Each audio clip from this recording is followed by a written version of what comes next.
Economizar até 20% na conta de luz é o que promete o programa Tarifa Branca, que foi ampliado esta semana para a grande maioria dos consumidores. Porém, apesar de parecer atrativo, é preciso prestar atenção.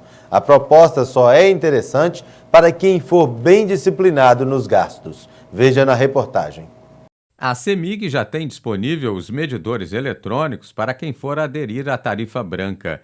Eles serão instalados pela própria concessionária sem custo adicional nenhum, caso o padrão de energia da residência não precise ser trocado. Esse medidor é um medidor de tarifa branca. Esse medidor, o custo desse medidor é da CEMIG. A CEMIG instala esse medidor para o consumidor sem qualquer custo. Se o padrão precisar ser mudado, o consumidor terá que arcar com a despesa, o que pode custar em torno de R$1.000 a R$1.200.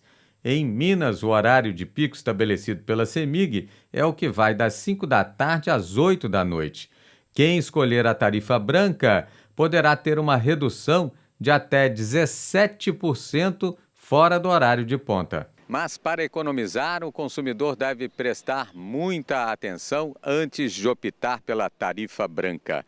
É que a adesão também requer significativas mudanças de hábitos, como deixar de usar os aparelhos que tradicionalmente consomem mais energia, como o chuveiro e o ferro elétrico, nos horários de pico. Caso contrário, a conta poderá vir mais cara ainda do que normalmente os consumidores pagam. Pela experiência da CEMIG, pela experiência da ANEEL, nas simulações que a ANEEL fez, o consumidor que consegue deslocar o consumo dele, sendo na sua maioria 90% por horário fora de ponta, ou seja, por horário mais barato, ele consegue ter uma redução entre 10% a 15% no valor da conta de luz dele.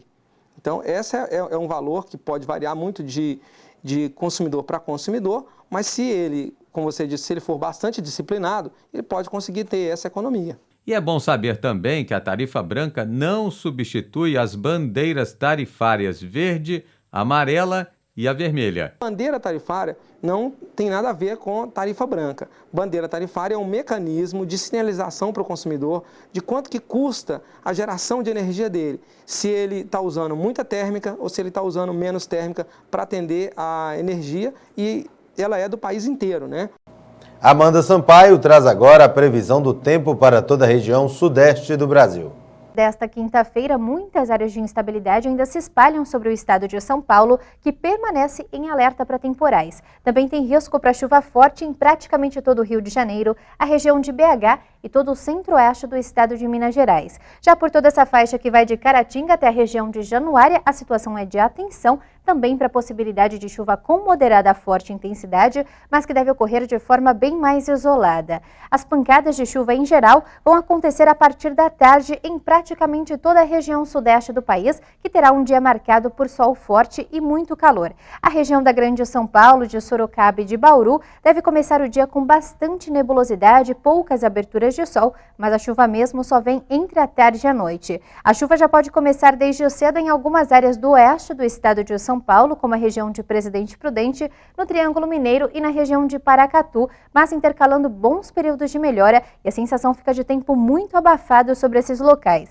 A região de Vitória, São Mateus e parte do Vale do Mucuri já voltam a ter sol forte sem chance de chuva no decorrer desta quinta-feira. Na capital paulista, a mínima de 22, a máxima de 29 graus, e em BH, mínima de 20, máxima de 32 graus.